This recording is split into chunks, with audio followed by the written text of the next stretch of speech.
you know,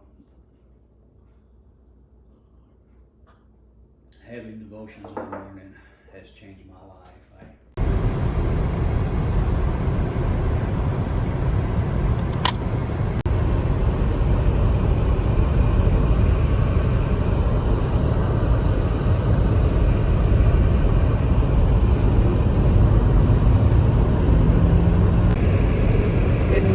We told you guys about a little road trip that we were going to take. So where are we headed? We're headed to Pryor, Oklahoma. Now, we're going to the Okie Homesteading Conference, and it's being put on by Keeping It Dutch? YouTubers. Keeping It Dutch and Hidden Heights Farm. Yeah. So we're going to go up there, and the Martins, their channel, they're going to be there. So we're kind of excited about that. Yeah, Martin Johnson. 20 miles ahead on the route. And we actually came down last night and went to Bristow, Oklahoma, and stayed with some dear friends.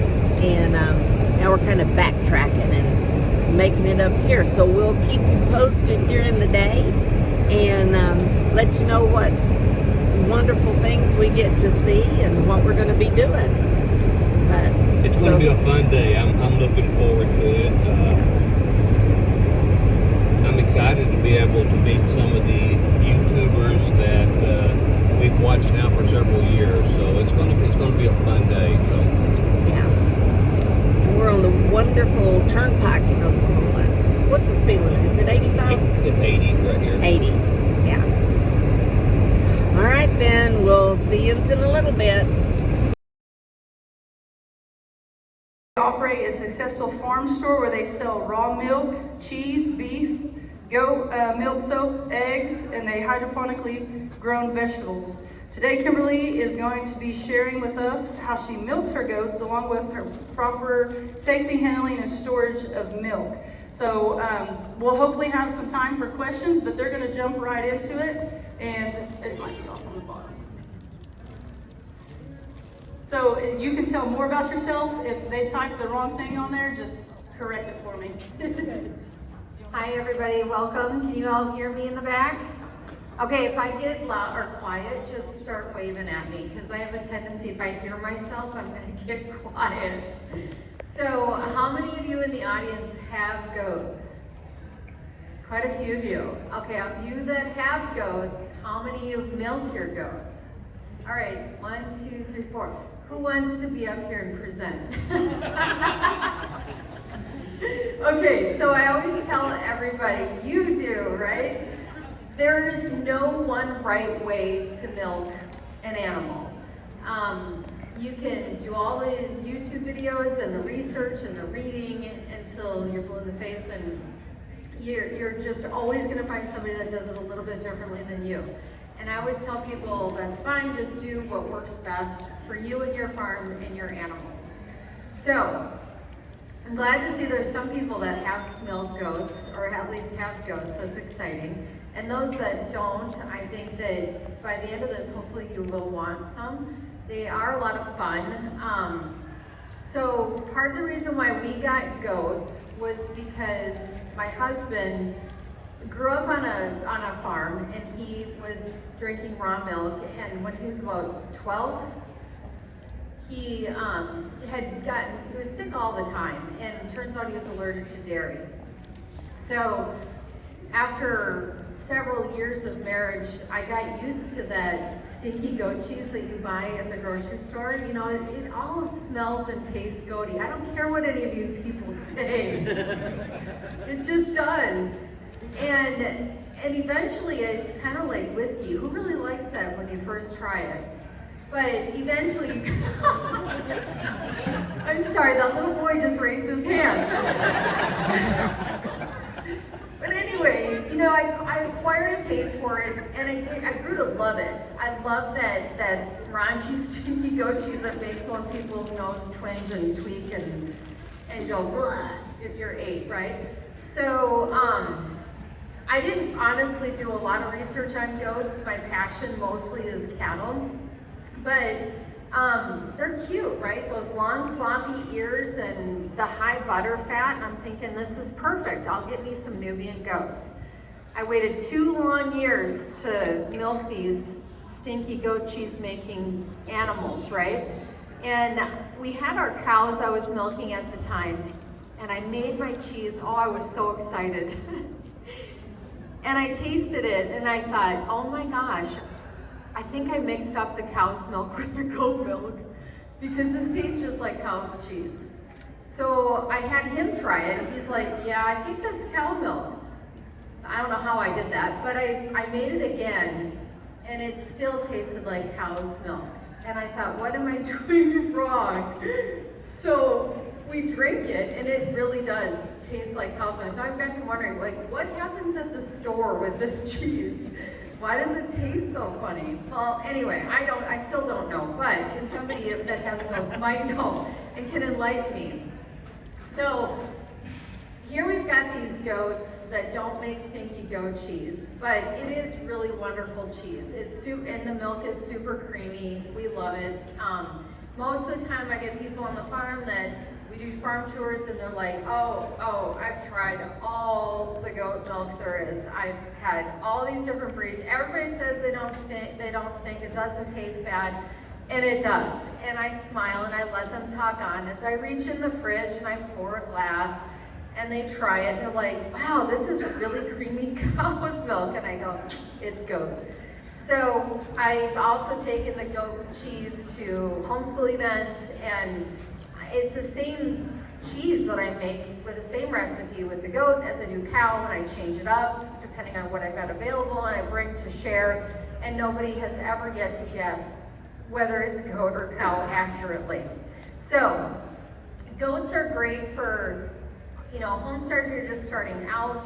They're smaller, they're easier to handle, they don't eat anywhere near as much, and a good goat can produce about as much as like our Dexter cows out there. The meat is fabulous. We have butchered some goats. When we've had some steaks, I had made some kebabs, and we grilled them, and my daughter was young at the time. She's like, I am not eating that goat meat. I said, okay. I gave her a piece of steak from a cow and a piece of steak from the goat. And I said, if you can tell me the difference, which one's the goat, I won't make you eat it if you don't like it. And she had to guess and said she thought the cow's beef was goat. So they are, they're very tasty. Their meat is very similar. I think that the goat hamburger does taste a little bit different than regular hamburger. I think it's because they mix the fat in there, and fat is flavor, right? So you're gonna get some of that. Anyway, I want to talk a little bit about the dairy portion of it, obviously. So their goat milk is naturally homogenized, which means that the fat does not typically separate. It will eventually. It takes a few days, and you'll get very fine, thick cream line, and if you're diligent, you can get some of your cream off to make butter. I have yet to do that. That's a labor of love as far as I'm concerned. So anyway, when the benefits of raw milk, one of them I thought it was kind of cool, is that when you take milk and you make it homogenized so that so that the fat doesn't separate. They're actually breaking up those molecules, those fat globulins, and they're forced to be broken. When that happens, there's an enzyme that's released. It's called xanthan oxide, and it will penetrate the intestinal walls, and that can cause inflammation, and inflammation, of course, causes heart disease. If there's any doctors out there, just ignore me. I'm not I don't have any, I don't have technically a science degree. He does, but anyway, it of course can increase your cholesterol levels. So the goat's milk is naturally, like, the fat globulins are very, very small, or globules are very small, and their protein is a different composition than cows, which most people end up being able to drink their milk because of that fat size, the smaller sizes, and because goats are naturally more lactose, or lower in lactose. So, and then an interesting note I thought was cool is that I knew they had more vitamins and nutrients in their milk than cows do, but it's actually 33% of your recommended daily dose of vitamins, A, C, D, B2, magnesium, phosphorus, potassium, copper, zinc, selenium. So there's kind of a little fun note there. And then I also have a couple people that come and buy our goat milk to make infant formula. And if anybody wants the recipe, let me know. I can ask them for it and send it to you. But one of the things besides the easier digestion for babies is that goats have glycerol ethers in them, which makes it easier, better for babies. I thought that was kind of interesting. And then finally, it also has buffering qualities. Again, I'm not a doctor, but it's been known to help treat ulcers and I already mentioned the good cholesterol. So then moving on from there, I'd like to talk about the housing needs. Goats, especially Nubians, do not like rain, and they will want a barn or a three-sided shed or something to get out of the weather. I chose Nubians because we're in Oklahoma, it gets hot, and they do really well with the heat, but they still like to have some shade. As far as fencing is concerned, we do run ours on 3 strands of electric, and before you get excited, that's because they choose to stay in. There's an old saying that if you throw water at a fence and it goes through, it won't hold a goat. And that's pretty much true. So we've had to call heavily for those that will break through the fence. They're usually really good. And then one time we had them at the neighbors, and they were jumping in their cars and stomping on their little kiddie pool. And I had to assure her they'd never do that sort of behavior at home, but she didn't think it was very funny. So anyway, those goats, what we had that had zoomed over there, were with another goat that was constantly getting out. And so they're smart, they'll learn from others to just power through that fence. So we just go ahead and call anything that breaches our fence, or we sell them. So we do keep ours horned. We had some we started with that were dehorned. That's totally a personal choice. But keep it in mind when you decide with your fencing, some of the cattle panels or the hog panels, they can get their horns stuck in them, and a goat will stress and die, or better yet, choke itself, because they're just that smart sometimes. So they have some pretty basic hay needs and feed needs. They need a higher protein, so if you can feed them alfalfa or high quality hay. Our goats get what the cattle get, which is just basically a prairie hay, and then they're out in the woods or in the pasture and they browse. They say that goats shouldn't eat anything that's below their knees. And if they do, then they're more prone to parasites. I'm sure most of you know parasites live on like the bottom 6 inches of grass, higher when it's humid, or if it's been raining. So general rule of thumb, goats browse, so they'll eat the trees and the leaves, anything above their knees. If you put a goat out on grass, most of the time, if it's just pure, I think like, I can't remember if it's Bermuda or something, but it's just straight grass, a lot of times they'll let you starve because they just need that browse, the leaves and stuff. They prefer that over everything else.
Through those years, I know. So normally they just zoom right up the stanchion because they're excited. They know they're going to get their treats. But again, this is like a different location. It's a different time. She doesn't know why. She's bingo. And what's going on. Of course, with no water. All right, so I'm just going to pretend like my rag is wet. It's okay. We can just dump it. Okay. No. Where's my green bucket? Yeah,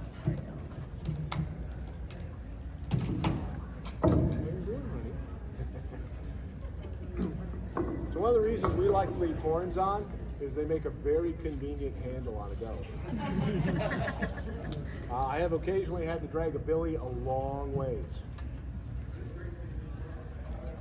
Okay, so with most goats, we milk from behind, and just want to make sure that teat is good and cleaned. And she's already, like I said, he mentioned we milked them this morning, so she's pretty well emptied. But want to make sure you get close to that teat orifice, get any bacteria out of there.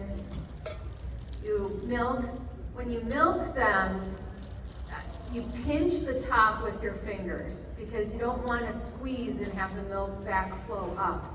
So pinch and then bring your hands down like a domino, right?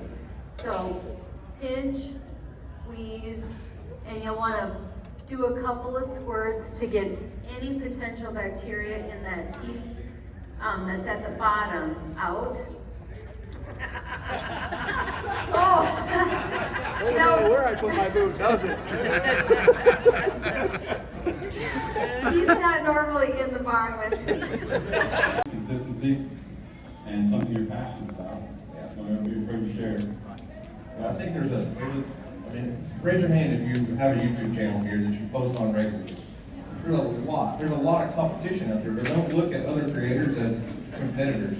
Like, I don't compete with Jason, I don't compete with Dutch or Brandon or any of these guys. Like, we are all doing the same things, and yeah, somebody's gonna get more views than somebody else, but if you use other people in your realm as an ally, you'll go a lot farther. Like a rising tide lifts all ships. So if I can do a video that makes Jason look good, or I call Jason out and people are like, who's that guy?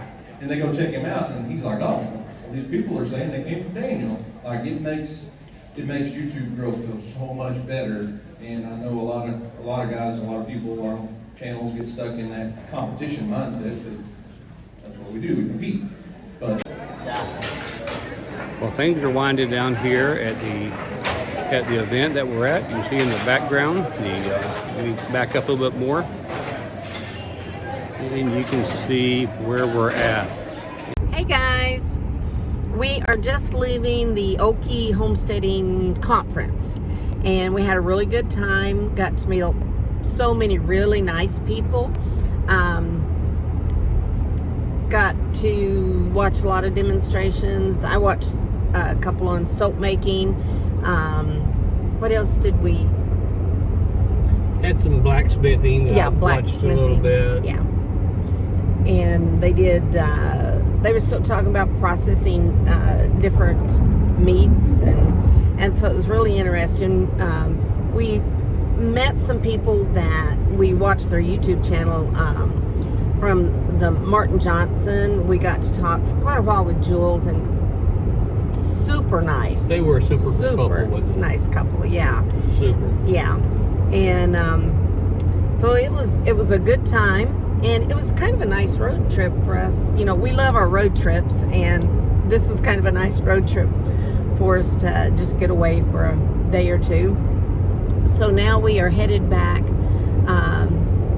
toward home, and we'll be there in 2 or 3 hours. So it was really nice, and we'll talk to you guys later.